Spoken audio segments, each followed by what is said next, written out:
Hi, my name is Daniel Plotkin, and this is my Heroic Imagination project.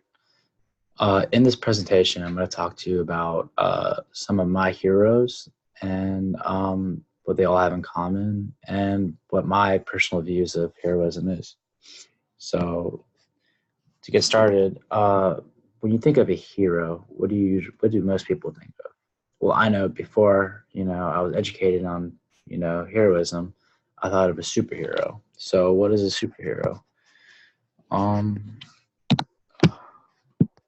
Superhero is a fictional hero having extraordinary or superhuman powers.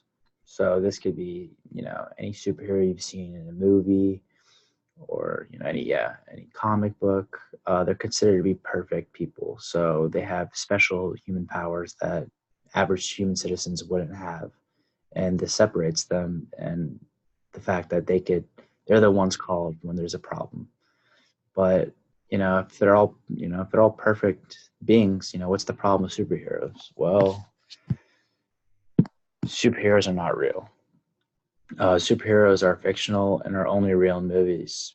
And unfortunately, they can't save the day in the real world. America, often personifies superheroes as, the people that, we need to save this world, something, people that have different qualities than just the average Joe. But in reality, you know, there are many heroes in the world, and they aren't superheroes. So, what is a hero? A hero is a person who is admired or idealized for their courage, outstanding achievements, or noble qualities. And these people, they're not perfect people. They don't have superpowers that separates them from other people. They're not considered to be perfect. They don't have supernatural powers, that others in society lack. So, I mean, a hero, it's not a specific, quality. It's not a specific person. It's someone that has the courage to step up and have qualities to put others in front of them. So right now, I'm going to give some examples of my heroes. That I consider heroes.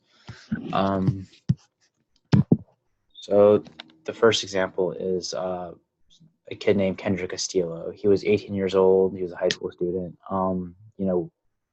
Couple of weeks before graduation, there was a school shooting at his high school in Colorado, and the school shooter was entering the classroom. And instead of hiding and screaming like the other classmates, he took the responsibility to charge out the shooter to save many lives. In the process, it distracted the shooter. It gave other students time to move around, and Kendrick still ended up dying in gunfire charging at the shooter. But in result of this, he saved many of his classmates lives. And I consider him to be a true hero because he didn't have to do this. He could have been like the rest of the classmates and just worried about themselves, but he put his classmates in front of him, and that made him a true hero. And I think this is just an average student that should be remembered for a lifetime. Another example of a hero is over here, Robert Sweeney. Robert Sweeney is just an average mailman. You know, was driving down one day, finishing his last couple rounds of delivering mail until when he saw a mom screaming because her baby was unresponsive. Instead of just watching, driving by, just being an average mailman, Robert Sweeney pulls over, performs CPR on the baby, and saves the baby's life. And to me, that's extraordinary how a human being, just with that, considered an average Joe, can perform these, can put, others in front of them and, perform these acts that saves a whole another human's life. It was a very unexpected hero, but it was one that was really needed. And, an interview after that, he says, "You don't ever think you would be in a situation like that." And, it just came for a surprise for Robert Sweeney, but he stepped up, and that's what makes him a true hero. So, what do all these heroes have in common? What makes them, the heroes that they are? Well, it's something called the bystander effect. The bystander effect is a psychological claim that individuals are less likely to offer help to a victim when others are present.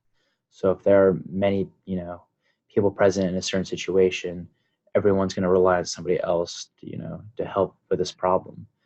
And the examples of the two heroes I brought up, they they didn't fall intact with bystander effect. They stood up and they're the ones that took responsibility, even though they were just average people.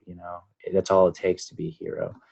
And to wrap everything up, what heroism means to me is doing what needs to be done with no reward, not receiving a certain amount of money or respect. It's just something that needs to be done, and you're not expecting a reward. Staying humble, not trying to impress other people. It's just doing the right thing and doing and the last thing is putting others in front of you, and doing things for the benefit of others, even if they're complete strangers.